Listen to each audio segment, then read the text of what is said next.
Goldfinger, he's the man with the Midas touch, a spider's touch, such a cold finger beckons you to enter his web of sin.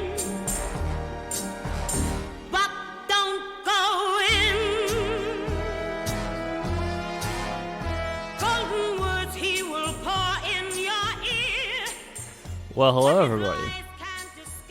Welcome to Commentaries. Crane Kick Commentaries.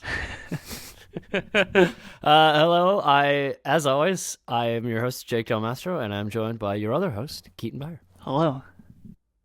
How we doing, Keaton? Pretty good. How are you? Doing pretty good. You know, just watching some James fucking Bond. God, that's a great song. Yeah, it really is. Really. I think that's my favorite Bond song. Yeah, I mean, yeah, I think it's got to be up there. So, if you haven't gathered it by now, today we're talking about, or I guess if you didn't read the title, today we're talking about... hear the song we just played. Or the song, yeah. We're talking about James Bond, specifically. 1963? What year is this? 1964's Goldfinger. Yes, it's the third James Bond movie. Yeah, this is kind of the one where they kind of find their thing, I guess. Yeah, this is the groove. This is definitely the groove. Exactly. And then from here on out, it's all just, from this mold. Exactly. No, exactly. Yeah, they basically just kind of, because this is like, I haven't actually read any of the. Have you read any of the Bond books? I like the original Ian Fleming novels. No, I have not actually. No, me neither. So I don't really actually know how it differs exactly. Besides what I've. But I mean, like for me, like this is definitely like what I know to be James Bond. Yeah, well, in terms of the movies, this and obviously Pierce Brosnan, but. Yeah, but the Pierce Brosnan like Bond, it definitely is. It's this. No, yeah, this it movie. all comes from there. Do you want to run down the plot? Okay. So basically, as always, James Bond is doing some very unrelated caper. There's always like a there's always an intro, yeah. And then he basically. He becomes alerted to this other mission very shortly afterwards, about this guy who is doing something illegal with smuggling gold, but it's not very clear exactly what's illegal. So yeah, they send him in to go find out and prove that Goldfinger's doing something illegal so that they can catch him. It really feels like the stakes are pretty low at first. Yeah, they seem pretty damn low. Although, like, there's this really sketchy guy named Auric Goldfinger who's probably an ex-Nazi, but it's not clear. And it's not clear. No, they so then he goes in, he investigates Goldfinger. Bunch of people die in and around James Bond. And then he eventually finds out that Goldfinger is planning to essentially blow up a not a nuclear weapon, but a like radioactive, like, dirty bomb in Fort Knox to contaminate the area for like 80 years or something like that. Yeah, it's like it's like 50 years or 50 something. years, so that they can't get the gold, so that all of his gold becomes more valuable. Kind of a good idea. And that's sort of the gist of his plan, I think. The macro is solid. Yeah. Yeah, and he's being assisted by some, unknown foreign Asian government. I don't know if they specifically say it's the Chinese, but I think it's clearly the Chinese. Yeah, I think they do mention the Chinese government at one point, but he doesn't. Yeah.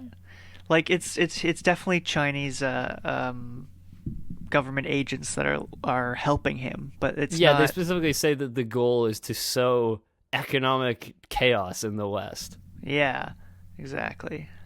Yeah. So that scientist who like sets the fees and everything, and all the henchmen are.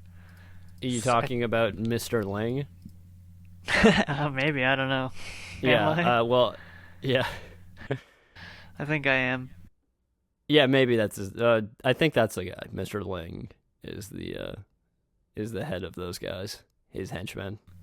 So assumedly, Goldfinger succeeds. No, because obviously James Bond stops him through actually kind of just gets kind of lucky, to be Yeah, honest. he does get lucky. The other guy gets there in time. Because Goldfinger's personal pilot, Miss Pussy Galore, Oh God. yeah, lets on the whole thing and basically turns Goldfinger in. Yeah, so really And it's then- her. Sorry? It's really her. Yeah, so really she does everything. Yeah, exactly. She does everything, and then that other guy gets there in time to like deactivate the bomb. Yeah, and James Bond doesn't even deactivate the bomb. No, he doesn't. That other guy He does kill Oddjob, though. Yeah, he keeps Oddjob at bay, but I mean, they would have just Well, I mean, he shot straight up him. kills him with the electricity. Yeah, no, it's true, but the other guys would have just shot him when they got there. So honestly, James Bond wasn't actually that relevant That to consequential? to the overall scheme. He was just kind of Yeah. like pestering Goldfinger the whole time. I mean, I don't know. Would Pussy Galore have, like, you know, turned him in if James Bond wasn't there? If he hadn't forced himself upon her Yeah. like he did. That much is unclear. Yeah, that much is very unclear. I think it's implied that basically if we're to believe the movie, the only thing James Bond did was convince her to flip. Basically. And So that's even foggy. yeah. You know, is the UK government wasting money on James Bond? Maybe. Probably. Like, I mean, like- those martinis, they cost that up. Yeah, and they said they were stalking the guy said he was stalking the plane for with For liquor for 3.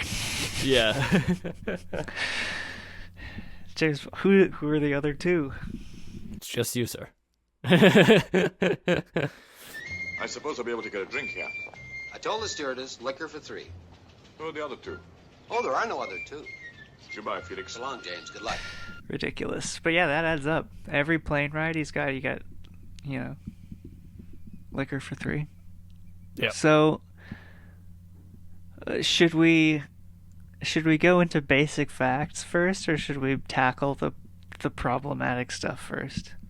There's a lot of problematic stuff. So maybe we should just get it out of the way. Yeah. Which one should we start with? Should we I mean, the movie itself is problematic, and then there's the issues with Sean Connery. Yeah. Uh, Yeah.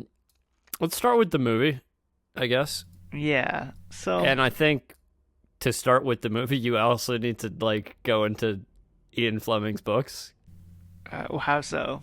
Well, no, just because like it's not like the movie manufactured all the problematic stuff. No, totally. I like- mean the attitude. Yeah, I think it's definitely a pervasive attitude in the James Bond series. Yeah, of course, and you know, it's a product of its time, but it's definitely It is, but also it's like heavy-handed even for a lot of the more modern James Bond productions have the same kind of air of that to it. Yeah, exactly, and it comes from this era. It's all traceable. Yeah, definitely. But like this movie specifically, there's just a lot of bad stuff. I mean, you know, obviously all the female characters are non-existent, but Also, The- they all like fucking sleep with James Bond and then die. yeah, exactly. They all none of them have any actual motivation for doing anything. Yeah, And then there's the Pussy Galore scene. Not to mention the character Pussy Galore. Yeah. Yeah, and then like I was saying, there's a scene where he like just forces himself on her, which is like really uncomfortable. Yeah, that really didn't age well at all. It was, yeah, it's just really unnecessary and unfortunate. It just doesn't add up. Yeah. But again, a lot of that is there's a lot of that sort of thing in movies from that time. We talked about it, and like Once Upon a Time in the West had a lot of that as well. Right. Although, though I would say that Once Upon a Time in the West, like at least like, what's her Jill like behaved in a way that like she had agency as a human she had being. agency in that, right? Yeah, that is true. But whereas like in this movie, everybody just kind of goes along with it. yeah, that's true. But the treatment of her is still pretty bad. Like, yes, definitely. Harmonica just like roughs her up for no reason the first time he sees her. Yeah, it's the same kind of vibe. Definitely. But yeah, and then there's but the stuff in the movie speaks for itself. People watching it are not, they know when you see it what the problem. Yeah, well, I mean, is. at least I hope so. Yeah, we like. Yeah. Assuming our audience. Yes, but yeah, like definitely, like I don't know. I think it would be it would not be doing justice to say like to discuss this movie without at least bringing this up. Yeah, exactly. I feel like we're really bad at addressing this shit. Yeah, yeah, we're not good at it. There's no like fucking handbook to this. No, and we're also like the worst two people to be addressing. Exactly. Like, it's just not. Why did Hollywood have to be so fucking terrible? I don't know. Like, hopefully it gets better. Yeah, hopefully. Okay, so what are we gonna do? So should we just go into the like background then? Okay, cool. So as we all know, I guess maybe not, but it's based on a book by the author Ian Fleming. Do you know much about Ian Fleming? Or... I know. Well, I mean, obviously everything I know about him stems from the fact that he wrote James Bond. Yeah, exactly. Yeah. From what I know, he's a bit of a character. Yeah. And like, a lot of the things that James Bond does are like not so subtly based on fucking Ian Fleming himself. Yeah, either Ian Fleming himself or people he directly knew or stuff like that. It's all very much drawn from things around him. Like, I believe the whole shaken not stirred thing was like that was the way that like fucking Ian Fleming had his fucking martinis. Yeah, and he liked his martinis. Yeah, but yeah, he was he enjoyed the finer things in life, shall we say? Yeah, I believe his Wikipedia page said something about heavy smoking and drinking. Yeah, but he was super rich. He was born into a lot of money. His father was in politics. And was like a lord of something or whatever. Yeah. And his mother, they're all fucking lords up there. Yeah, exactly. And his mom had like tons of connections and stuff. Yeah. He went to Eton College, which is a very yeah, there you go. It's a very posh place to go. Yeah. And he went to Royal Military College. Well, there you go. Not to be confused with the Royal Military College in Canada, in Kingston, Ontario. Yeah, no, very different one. Yeah. Yeah. So his father died, but his mom was still really well connected. So, when he was out of school, his mom got him a job as the sub-editor at Reuters when he was 23 years old. Just like right. So presumably he had no obvious qualifications for that, did he? No, he's. But But I guess he was fairly good at it, I suppose. Yeah, I mean, I guess he was a writer, right? Yeah, like he was a journalist. Yeah. And he got he in 1930, what was it? 1932? Something like that. He was going to interview Stalin or something, but Stalin, like, at the last minute had to, like, change the appointment, so he, like, sent Ian Fleming a personal note apologizing for missing the interview. Oh, jeez. That's, from Stalin. Wow. He must have been real important. Yeah. So that, yeah, it just gives you some perspective. Yeah. From what I know, Stalin didn't give that kind of courtesy to just anybody. No. But then, yeah, so speaking of the no obvious qualifications. Yes. So when So this kind of feeds into, like, how Ian Fleming got to writing about spy novels, basically. exactly. Right. This is the basis for that. And, you know, being a journalist too, you make a lot of connections about with various people, but this specifically is where he got most of his inspiration. He was recruited as the personal assistant to the director of naval intelligence in 1939, and as we've said a couple of times, according to Ian Fleming's biographer, this was done. He had quote unquote no obvious qualifications for this position. Yeah. Presumably has to do with his I don't know, his family friendship with Winston Churchill, etc. Yeah, his connections. Yeah.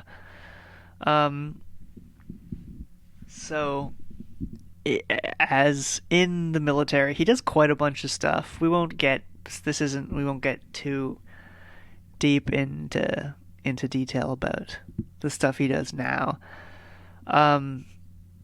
But he does a lot of interesting stuff. Specifically, he forms one intelligence unit called what was it called? The 30 Assault Unit. So was he any good at this job? It's hard to say, to be honest. He okay, because so if he was bad at it, you know, the people around him did a good job of covering for him. Exactly. Okay. It seems he was good at it. It seems he was fairly good at like administration. Because he wasn't in the field or anything. Right. He just put stuff together and like you know, organized things. I read in one of the books I was reading, it said that he like went to the US and like helped to write the blueprint for the CIA or something, but I don't really know. Maybe that's true, but what was he involved in Operation Paperclip? Yeah. He was? Yeah. But like tangentially. That's jokes. So for those of you who don't know, Operation Paperclip, which we may have mentioned on the Apollo 13 episode, was the operation by the Allies to basically steal German scientists for their own purposes. Yeah, tangentially, yeah, he was involved. That's interesting. Yeah. But we may or may not get into more of that later. Right. So after the war, like again, just to show his connections, this is just what it said in one of the books I was reading. He convinced a millionaire friend of his to buy him a house in Jamaica. Because he spent some time there during the war, and he was like, I'm gonna live there. So he buys his house. His friend buys him this house inexplicably. And he calls it Goldeneye. Yeah, so once again, the title of a James Bond book, right? Yeah. And a film. Yeah, exactly. And an N64 game. That game's pretty good. Yeah, it is. It's ahead of its time. Definitely.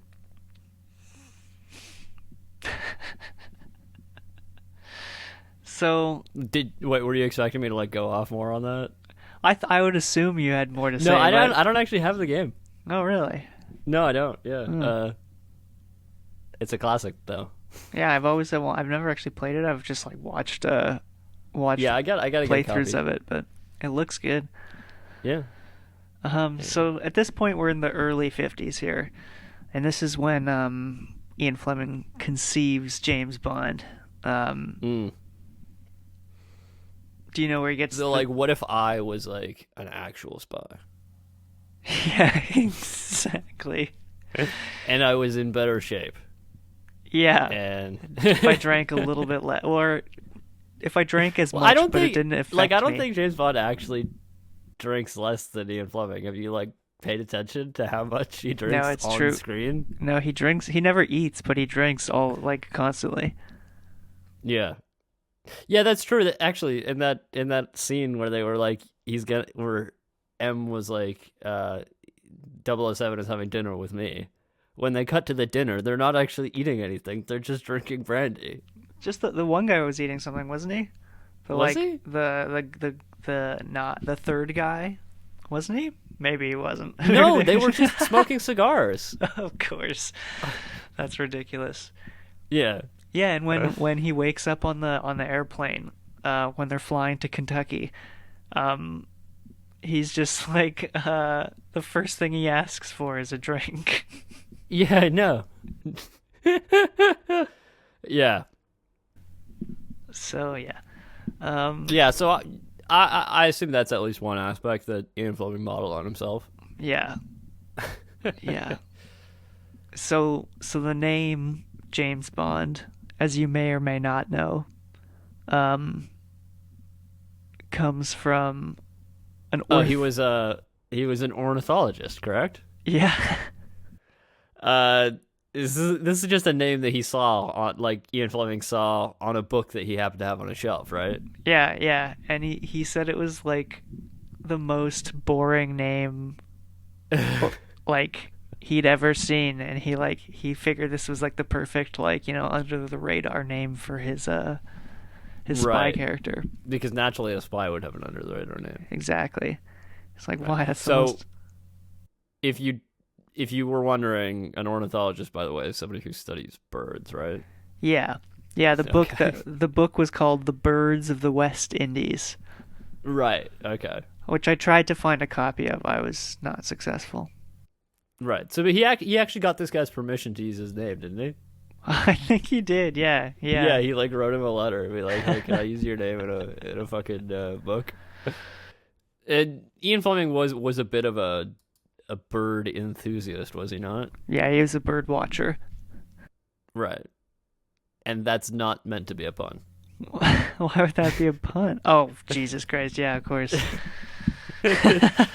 Although James Bond definitely was. Yes. In both yes, meanings of the word. Yeah.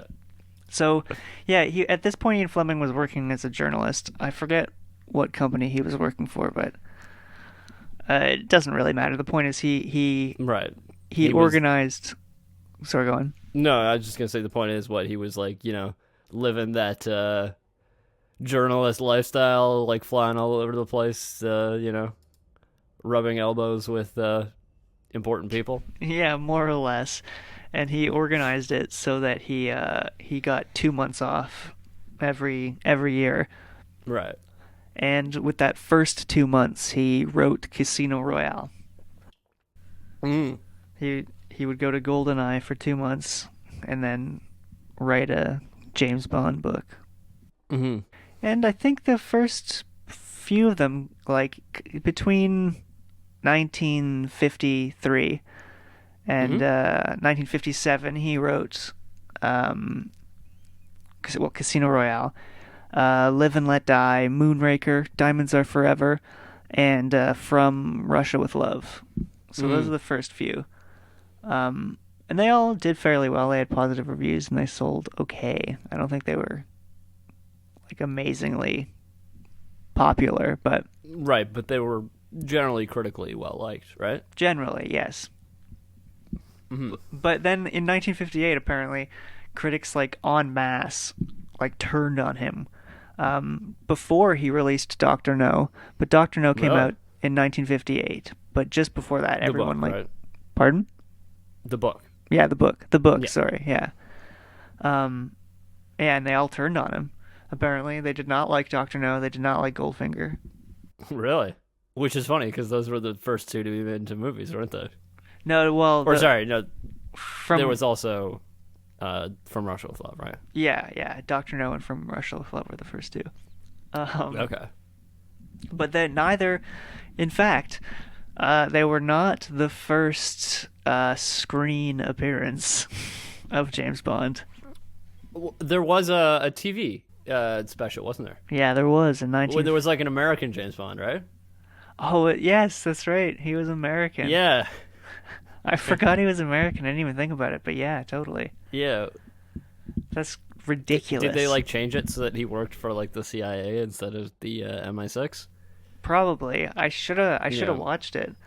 But Yeah, no, I haven't actually ever seen it, but maybe I should check it out. well, it's ridiculous. It was an hour long. It's probably bizarre. Like, Yeah, it was apparently they apparently had a really low budget and there was like only one or two sets and they were basically just at the poker table for the whole hour. Oh, really? Yeah.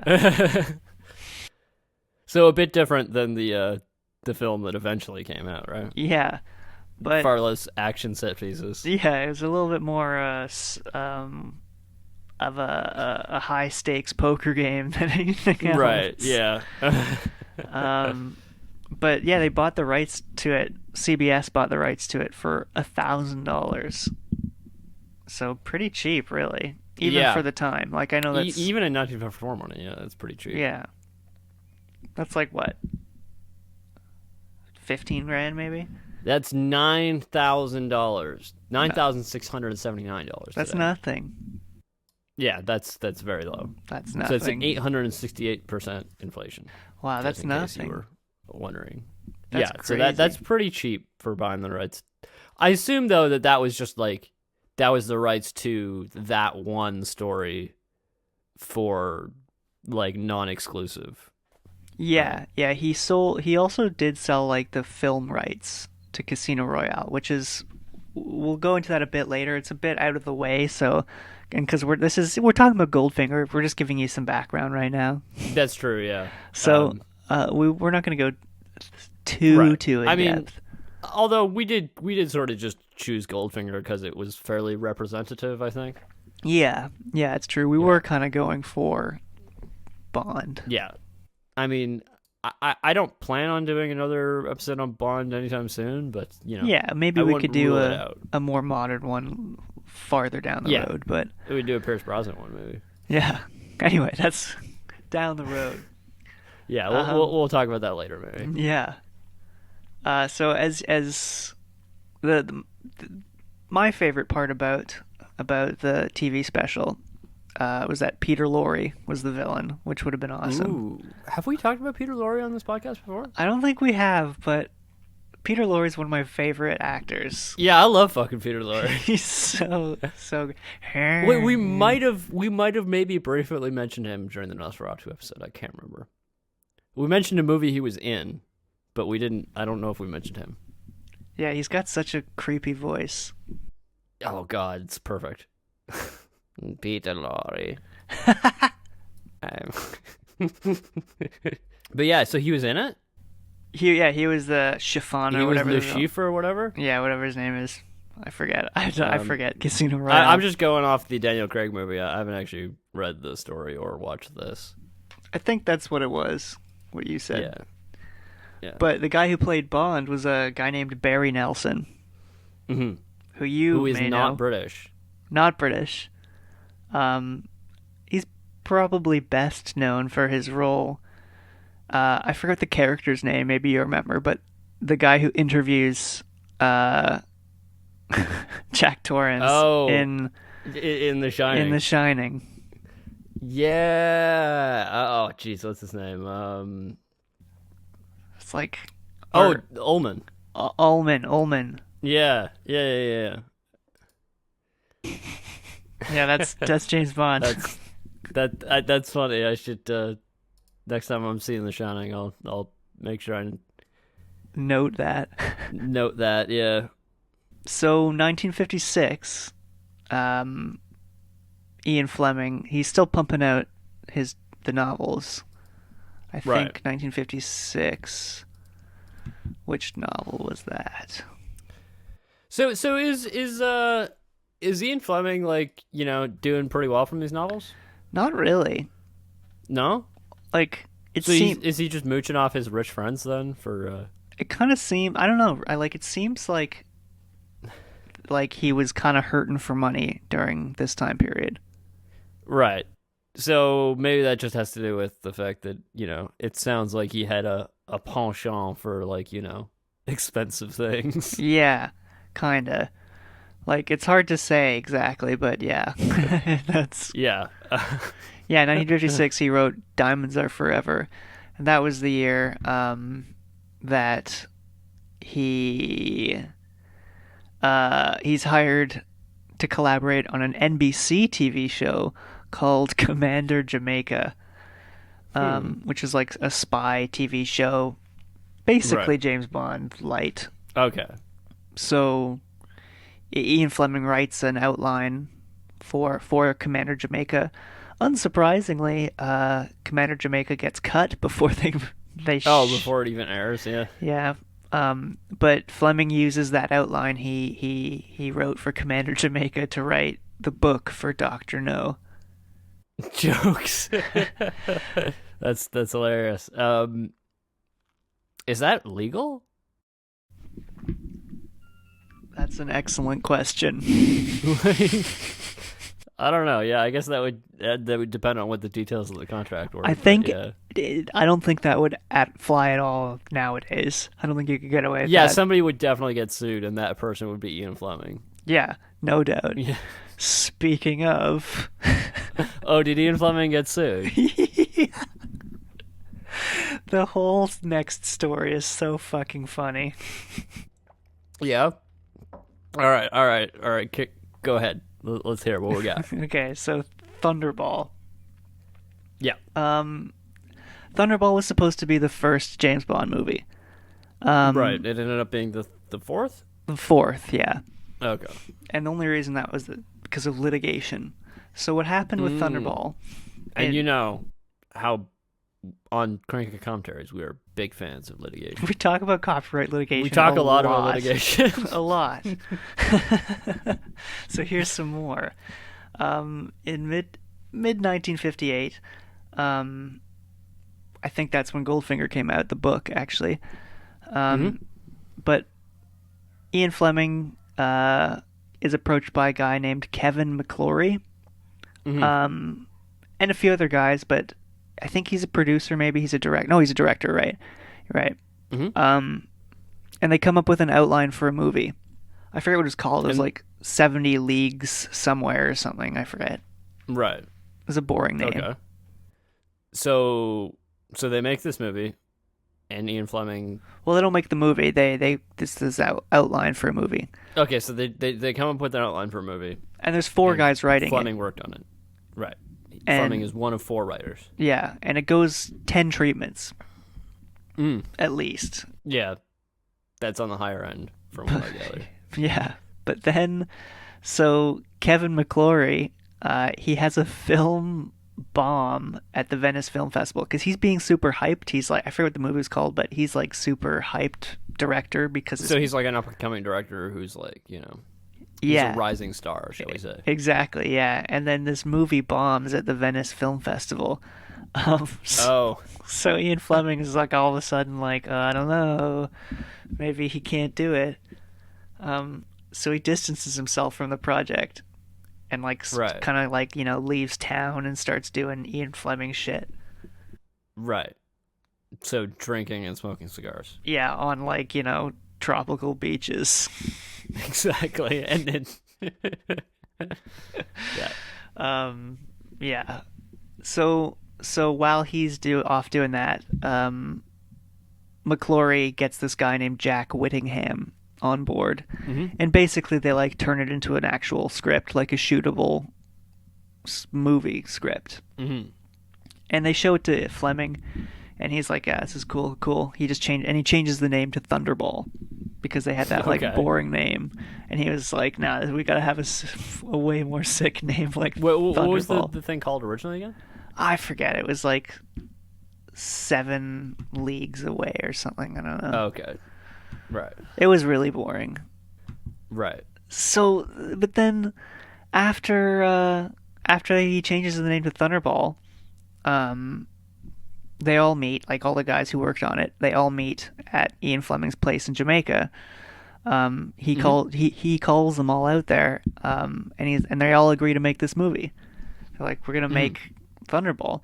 And then right after, Ian Fleming takes the script and he writes the Thunderball book, which is just Oh. based on the script. Hmm. And just goes to release it, like, by himself.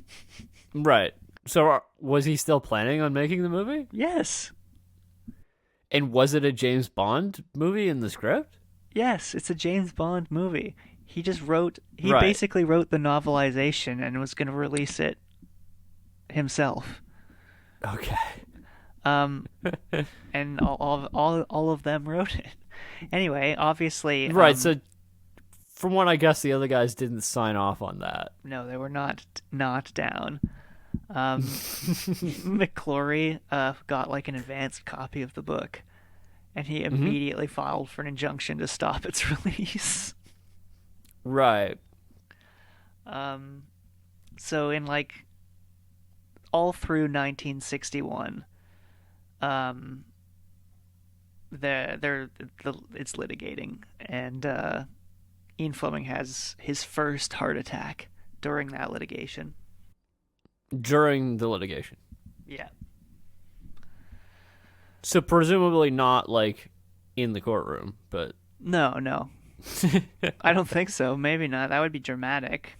that would be very dramatic. if it was in the courtroom. Yeah. Wait, how do they handle that legally? If somebody's up on the witness stand and they have a heart attack while giving testimony? I don't know. Do they call a recess? Maybe there's a mistrial.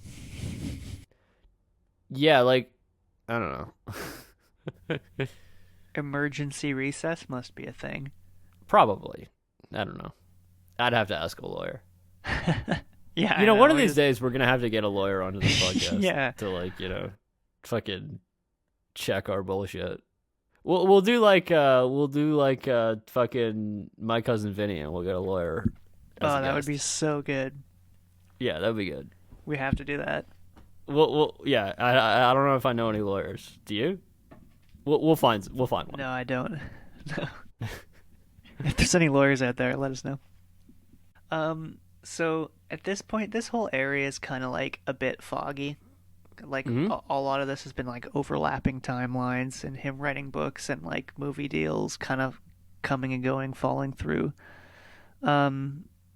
So eventually, kind of shortly after Fleming has his heart attack, a producer, kind of up and coming producer named Harry Saltzman, he buys the options for and I think he was kind of Ian Fleming's friend, and because this lawsuit was clearly kind of fucking Fleming up, and he like kind of needed the money, I think Harry Saltzman like helped him out with like a movie deal, but it wasn't totally like set in stone or anything, because they needed funding from a studio. But Harry Saltzman didn't really have a lot of connections, so they bring on another guy named Albert Broccoli. Albert R. Broccoli? Albert R. Broccoli. Yes, I know this man's name from the beginning of every James Bond movie. Yes, except for 2. Sorry? Except for 2. Yes. Yeah. But yeah, yes. pretty much. I think almost every James Bond movie except for 2, as you mentioned. Yeah. Albert R. Broccoli is credited as a producer, right? I think so. Yeah. Yeah. He was the guy who knew the studios, and he had been kind of tangentially involved with the Thunderball project. So he was Right. like a bit. He like didn't want to work with Ian Fleming. Right. But he got convinced, and I think they initially went to Columbia for money, but Columbia did not want it. Right. But they eventually settled at United Artists Hmm. for a 6-film deal. Okay. And clearly they made all 6 films Yeah. and more. Yeah, so the first film, as we mentioned, was 1962, Doctor No. Yes.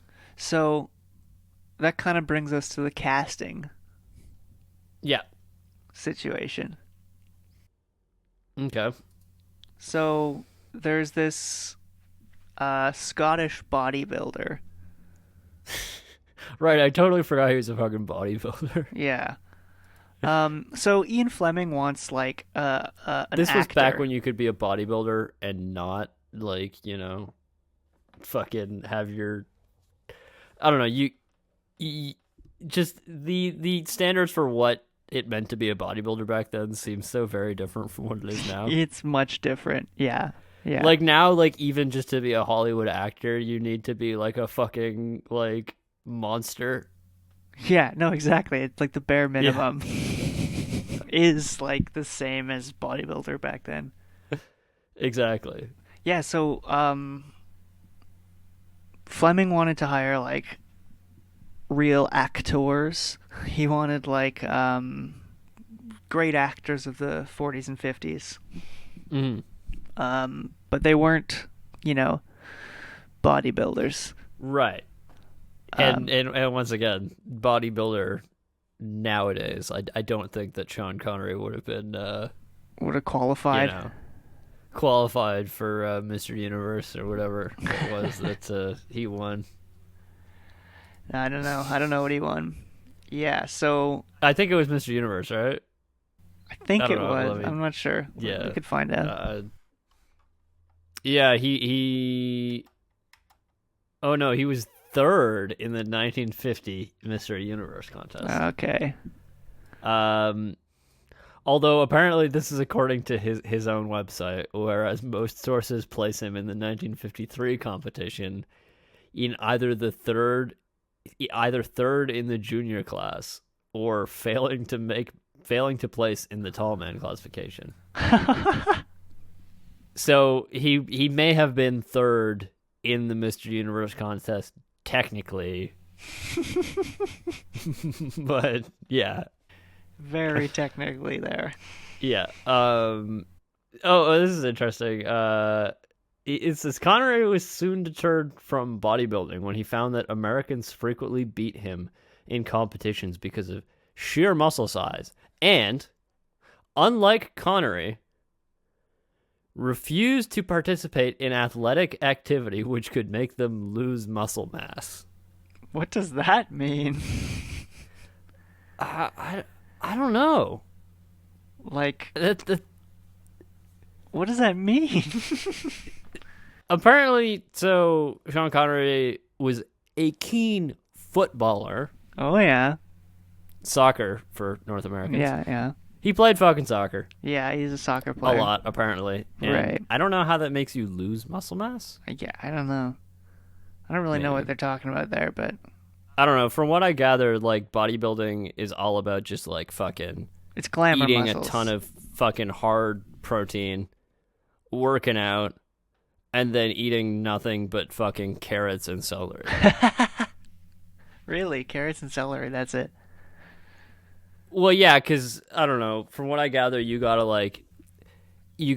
bulk up and then cut the fat. Okay. So you gotta eat, like, the most lean foods ever during your, like, cut phase or whatever. This week on Crane Kick Bodybuilding. Yeah. I don't know. Cut the fat. I'll get Paul on the episode. He could explain it. Yeah, we could do is there a bodybuilding movie? Sorry? We could do Pumping Iron, maybe. Oh yeah, there you go. Yeah. Anyway, I think it was, I forget which, either Saltzman or Broccoli, one of them, Mhm. pitched Sean Connery to the chagrin of Fleming. Right. So So they, Fleming wasn't initially happy about Sean Connery being James Bond. no, he didn't love the idea. That's interesting. He thought he was given how Sean Connery is often considered to be like the definitive James Bond. Right? Yeah, exactly.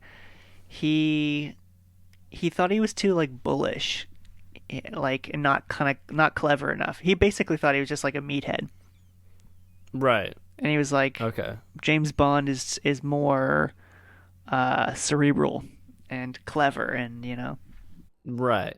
Okay. he's not just about muscle.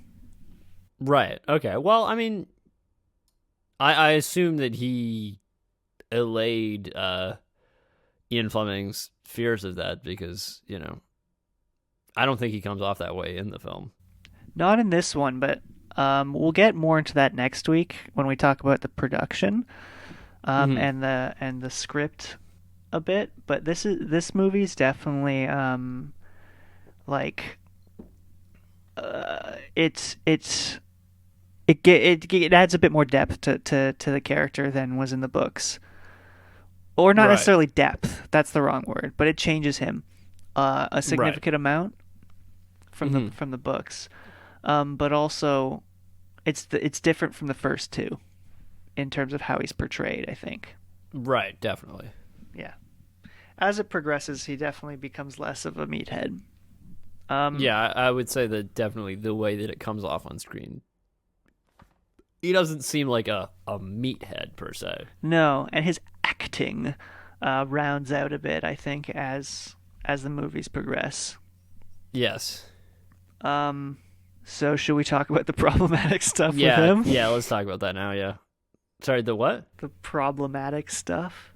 Yeah. Yeah. Okay. I thought you said prosthetics for a second, but No. that's definitely not what you said. No prosthetics that I'm aware of in this movie. Not that I know of in this movie. Yeah. All right, so I think we kind of decided to do this movie because recently Sean Connery passed away, right? Yeah. And sort of, I think we wanted to sort of celebrate like what his whole career was all about, right? Exactly. But as we were kind of getting into this, I think we kind of found out that his legacy was like a little bit more complicated than then we thought. / he was kind of a fucking jerk. Yeah, he was. It seems that way. Yeah. So I mean, there's no fucking really delicate way to put this, but basically, he used to beat women. Like that's Yeah. as simple as it gets. Like Yeah. Like, so there's the main like accusation against him is his first wife. I think it was his first wife. I'm just trying to find her name. Diane Salento. She was also she was an Australian actress. yeah, that was his first wife. Yeah. Mm-hmm. But she wrote an autobiography in 2006 that alleged that he mentally and physically abused her Mm-hmm. during the relationship. Yeah, but it's very much in line with some sort of comments he made much earlier as well. Yeah. Well, yeah, so he told Playboy in 1965, so this is during the time that they were married. Yeah. I don't think there is anything particularly wrong with hitting a woman. Oh, God. Though I don't recommend you do it in the same way as hitting a man. Jesus Or Christ. that you hit a man. Jesus Christ. Yeah, so there you go. That's pretty damning, I would say. Yeah, exactly. That kind of does it right there. There you have it. It just kind of it ruined the. We looked into yeah, it a in the little first bit, place. yeah, for sure.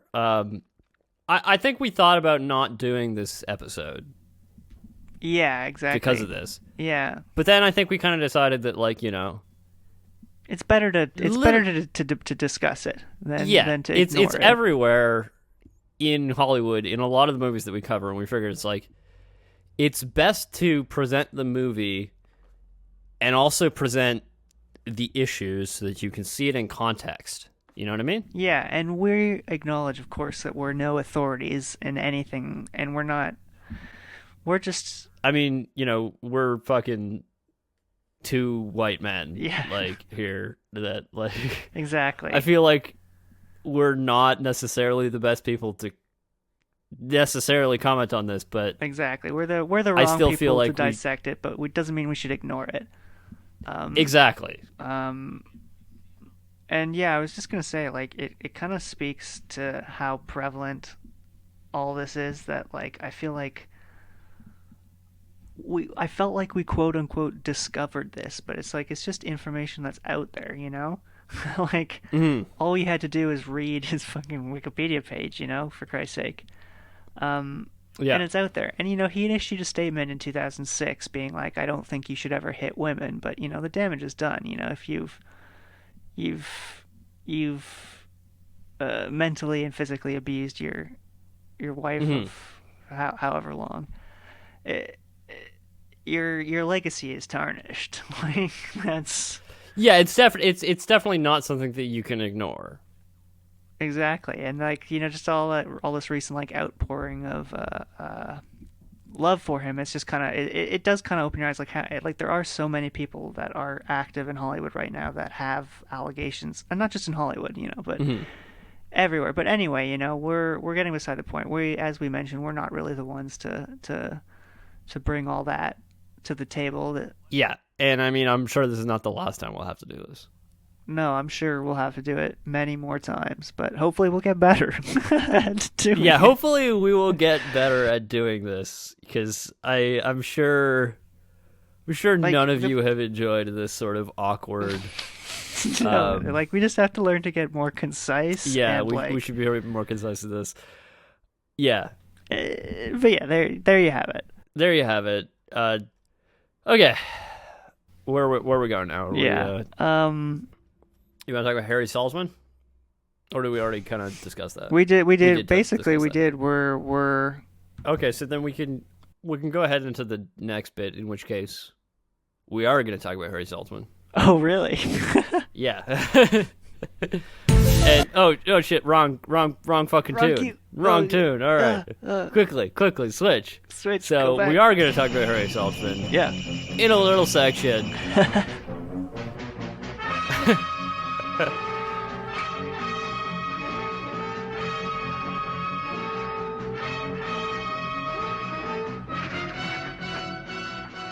Welcome to 6 Degrees of Star Trek. Hell the segment that I know you all love. It's all your favorite segment. No, it's definitely mine. It's a segment nobody asked for, but I'm going to give it to you anyway. Or we're going to give it to you anyway, all right? Hells yeah. Okay. So where do we start here? We actually have a somewhat interesting installment here. All right, okay. Okay, so we have 6 connections, although 4 of them end up in the same place. Okay. So I'm going to start up with the first connection, which goes through Sean Connery.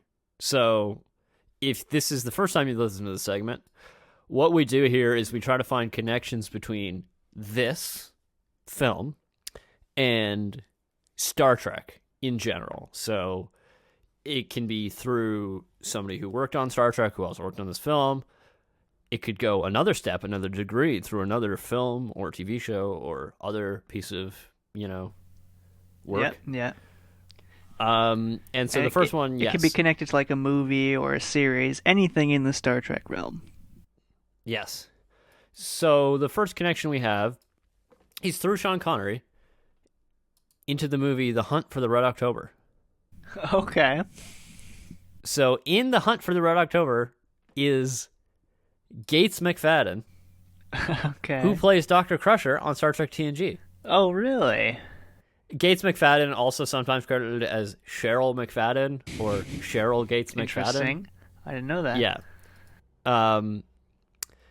So moving right along. That Who does she play in The Hunt for Red October? who does she? Okay, I must confess, I've never seen The Hunt for the Red October. I know. Oh man. I know. Oh jeez. What? I don't know. I haven't seen it. Yeah, I don't in a know. long You time. crucify me now. Yeah. Like, let's see, Moving what's on. her- No. Let's find out who she plays. She plays. Oh, Carol. Oh, is she Jack Ryan's wife? Oh. Yeah. Okay. So she plays Carolyn. Sorry. She plays Carolyn Ryan. There you go. Yes. Okay. So Alec Baldwin's wife, maybe. I don't know. I haven't seen this movie. I'm sorry. I should watch it. I know. Okay. So the next connection we have is also through Sean Connery, Okay. and this is through the film Dragonheart.